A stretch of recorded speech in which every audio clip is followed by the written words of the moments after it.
Hello, welcome back to my YouTube channel. അപ്പോൾ ഞാനിത് mural പെയിൻറ്റിങ്ങിൻ്റെ part 2 video ആയിട്ടാണ് വന്നിരിക്കുന്നത്. അപ്പോൾ നമുക്ക് വീഡിയോ കാണാം.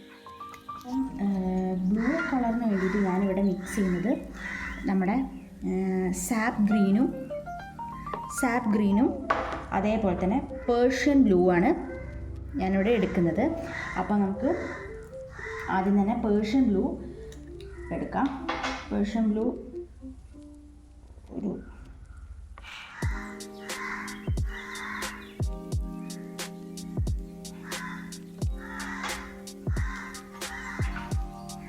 ഇതിലേക്ക്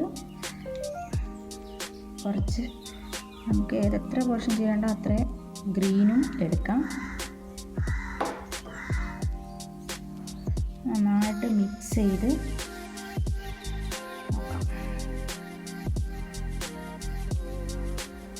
പ്ലേറ്റിൽ വെള്ളം ഉള്ളതുകൊണ്ടാണ് അങ്ങനെ സ്പ്രെഡ് ആവുന്നത്. പക്ഷെ കുഴപ്പമില്ല, ഇവിടെ വേറെ കളേഴ്സും കാര്യങ്ങളൊന്നും ഇല്ലാത്തതുകൊണ്ട് വലിയ കുഴപ്പമില്ലാത്ത രീതിയിൽ നമുക്കിത് ചെയ്തെടുക്കാം.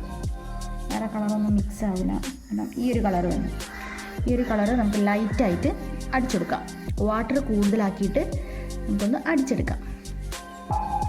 അപ്പോൾ ഞാനിതാ ഇതൊക്കെ കുറച്ച് ബ്ലൂവിൻ്റെ ആവശ്യമുള്ള ഭാഗങ്ങളൊക്കെ ഞാൻ ബ്ലൂ ചെയ്തിട്ടുണ്ട്. ലൈറ്റായിട്ടാണ് ചെയ്തത്. പിന്നെ ഇനി ഫേസും നെക്കും. അപ്പോൾ നല്ലോണം ലൈറ്റാക്കിയിട്ട് ബ്രഷിൽ ഒരു കുറച്ചളവിൽ മാത്രം പെയിൻ്റ് എടുത്തിട്ടാണ് ഞാനിവിടെ ചെയ്യുന്നത്. അവിടെ ഉണങ്ങാനുണ്ട് കുറച്ചുകൂടി.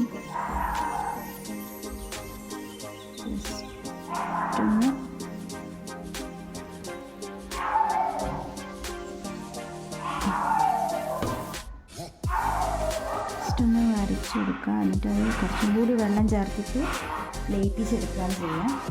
അതാണ് അപ്പോൾ ഒന്ന് ജസ്റ്റ് ലൈൻ ചെയ്തു. ഇതിനകത്തൊന്ന് വെള്ളം വെച്ചിട്ട് വലിച്ചെടുക്കാം. ഇങ്ങനെയാണ് വലിച്ചെടുക്കുക. നല്ലോണം സ്പ്രെഡായി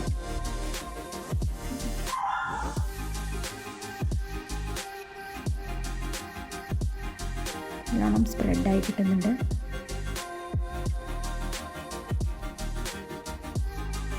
അപ്പം ബ്രഷിൽ കുറച്ചുകൂടി പെയിൻറ്റ് ഉണ്ടെന്ന് തോന്നുകയാണെങ്കിൽ ഒന്നും കൂടി വെള്ളത്തിൽ നമുക്ക് കംപ്ലീറ്റ് ആക്കി പോക്കിയിട്ട്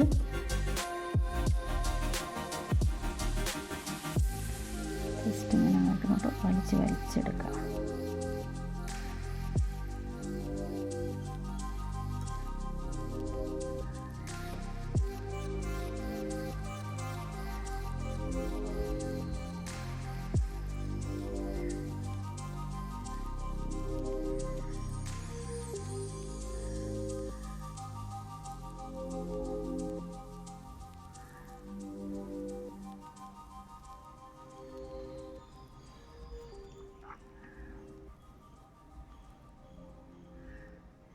നോസിൻ്റെ ഭാഗവും ഒക്കെ ഒന്ന് നല്ലോണം ഷേപ്പ് ചെയ്ത് വരച്ചാൽ മതി.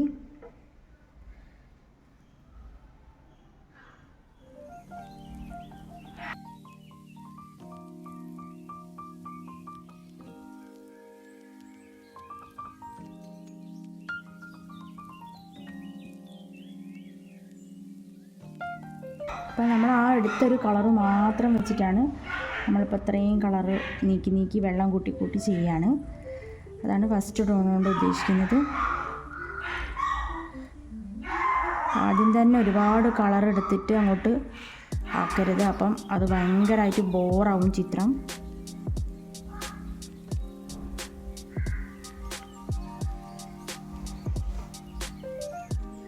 പിന്നെ ഇത് ഒരു ബോർഡും കാര്യങ്ങളൊക്കെ ഉണ്ടെങ്കിൽ ഇത് വെച്ച് കൊടുത്തിട്ട് ശരിയാക്കാം. എൻ്റെ കയ്യിൽ ഇപ്പോൾ ബോർഡൊന്നും ഇല്ല, അതുകൊണ്ടാണ് ഞാനിങ്ങനെ റൊട്ടേറ്റ് ചെയ്തിട്ട് ചെയ്യുന്നത്. അപ്പോൾ നിങ്ങൾക്ക് ബോർഡോ കാര്യങ്ങളൊക്കെ ഉണ്ടെങ്കിൽ ബോർഡിലൊന്നും ഇത് സ്റ്റിക്ക് ചെയ്ത് വെച്ചാൽ മതി. ഇതാ ഇങ്ങനത്തെ റോളും കാര്യങ്ങളൊക്കെ ഉണ്ട്. ഇങ്ങനത്തെ ബോർഡില്ലാത്തതുകൊണ്ട് ഞാനത് ഒട്ടിച്ച് വെച്ചില്ല. അത് 4 ഭാഗത്തു കൂടി ഒന്ന് ഒട്ടിച്ച് കൊടുത്തിട്ടുണ്ടെങ്കിൽ അതവിടെ ഇങ്ങനെ നിന്നോളും. പിന്നെ നമുക്കിങ്ങനെ റൊട്ടേറ്റ് ചെയ്യിച്ച് ഇങ്ങനെ വരയ്ക്കേണ്ട കാര്യം വരില്ല. അപ്പോൾ നമുക്കിനി അതുപോലെ തന്നെ ഒരു തുള്ളി പെയിൻ്റ് എടുക്കുക. അത്രയും കുറച്ചെടുത്തിട്ട് ജസ്റ്റ് നമുക്ക് ഈ കണ്ണിൻ്റെ ഇവിടെ ഈ ഭാഗത്തേക്ക് പെയിൻറ്റ് വേണമല്ലോ, അതിന് വേണ്ടിയിട്ട് കുറച്ചൊരു ഇത്തിരി അങ്ങോട്ട് ചെയ്തിട്ട് ബാക്കി വലിച്ചു കൊടുക്കാം.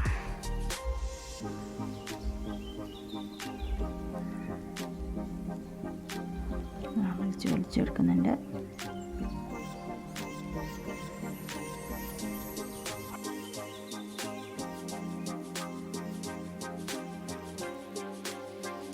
കാണുമ്പം അത്ര വൃത്തി തോന്നില്ല, പക്ഷേ ഇത് ലാസ്റ്റിലേക്ക് കാണുമ്പോഴാണ് നമുക്ക് ഇതിൻ്റെ ഭംഗിയൊക്കെ വരിക. ചെയ്ത് വരുമ്പോൾ ശരിയാവും.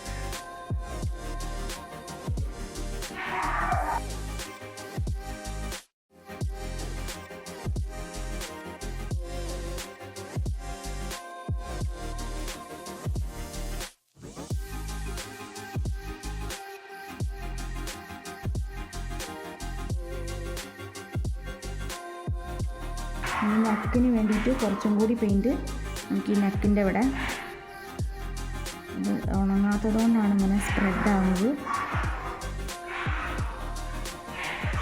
നല്ലോണം പെയിൻറ്റ് വെള്ളം മാത്രമുള്ള പോലെ ആക്കണം. പെയിൻറ്റ് നല്ലോണം ബ്രഷ് ഇട്ടത് പോക്കിയിട്ട് സ്പ്രെഡ് ചെയ്യിക്കാൻ പാടുള്ളൂ, അല്ലെങ്കിൽ ആകെ വൃത്തികേടാവും. അത്രയും മുക്കി വെള്ളമാണ് വരുന്നതെന്ന് നമ്മൾ അത്രയും പ്രൂവ് ചെയ്തിട്ട് ഈ ക്യാൻവാസിലേക്ക് ബ്രഷ് വെക്കാൻ പാടുള്ളൂ, അല്ലെങ്കിൽ അത് സ്പ്രെഡായി പോകും. ഭയങ്കര ബോറാവും പിന്നെ ചിത്രം. ഇത്രയും കഷ്ടപ്പെട്ട് വരച്ചിട്ട് അത് ഇല്ലാണ്ടാവുക അറിയുമ്പം അത് ഭയങ്കര വിഷമമായിരിക്കും. അപ്പോൾ അതാ ഒരു ഫസ്റ്റ് കോട്ട് ഞാനിവിടെ അടിച്ച് വെച്ചിട്ടുണ്ട് മുഖത്തിനും. ഇനി നമുക്ക് ഈ ചെവിയുടെ ഭാഗത്തും ഇതേപോലെ ഔട്ട്ലൈൻ ഇട്ട് വരച്ചു കൊടുക്കാം. അപ്പോൾ കൈ അവിടെ ഇവിടെയൊക്കെ വെക്കുമ്പോൾ നോക്കുക, ഉണങ്ങിയിട്ടില്ലെങ്കിൽ അതും പ്രശ്നമാണ്. അപ്പോൾ നമുക്കിത് ജസ്റ്റ് ഇങ്ങനെ ഒരു ലൈൻ ചെയ്ത് കൊടുത്തിട്ട് പിന്നെ അവിടെ നിന്ന് ലൈറ്റ് ചെയ്യിപ്പിച്ചാൽ ഇതാണ്. അപ്പോൾ ഞാൻ വെള്ളം കൂട്ടിയതാണ്. ഇനി ഇത് നമ്മൾ ജസ്റ്റ് ഒന്നിങ്ങനെ ചെയ്തിട്ടുള്ളൂ, ബാക്കി നമ്മൾ സെക്കൻഡ് റൗണ്ടിലാണ് കുറച്ചുകൂടി റെഡിയാക്കുക. പിന്നെ നമുക്കിനി ഇപ്പുറത്തെ ചെവി ഒന്ന് ജസ്റ്റ് അതേപോലെ തന്നെ ജസ്റ്റ് ഒന്ന് ലൈൻ ചെയ്ത് കൊടുത്ത്. അപ്പോൾ ഇതിലിപ്പോൾ എൻ്റെ ഈ ഒരു ബ്രഷിൽ പെയിൻ്റ് ഉണ്ട്, അത് നന്നായിട്ട് കഴുകിയിട്ട് ബ്രഷിൽ വെള്ളം ഇല്ലാതെ നമ്മൾ കയ്യിൻ്റെ പുറടി ഭാഗത്തുനിന്ന് നോക്കിയിട്ട് ജസ്റ്റ് ഒന്ന് വലിച്ചു കൊടുത്താൽ നല്ല പെർഫെക്റ്റായിട്ട് കിട്ടും. അപ്പോൾ അതാ ഇങ്ങനെയാണ് ചെവിയുടെ ഭാഗം അങ്ങനെ ചെയ്തെടുത്തു.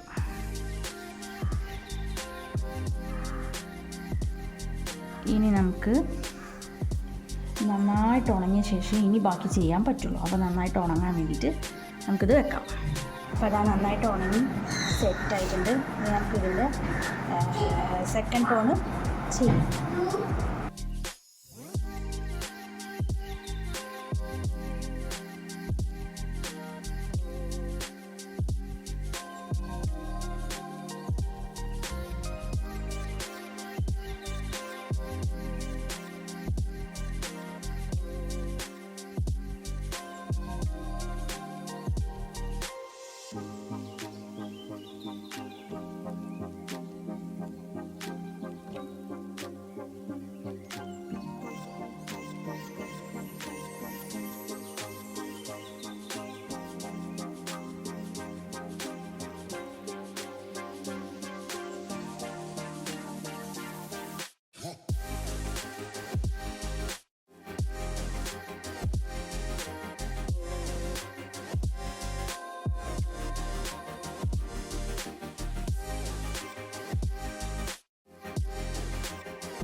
അപ്പോൾ ഫസ്റ്റ് റൗണ്ട് ചെയ്ത പോലെ തന്നെയാണ് സെക്കൻഡ് റൗണ്ടും ചെയ്തത്.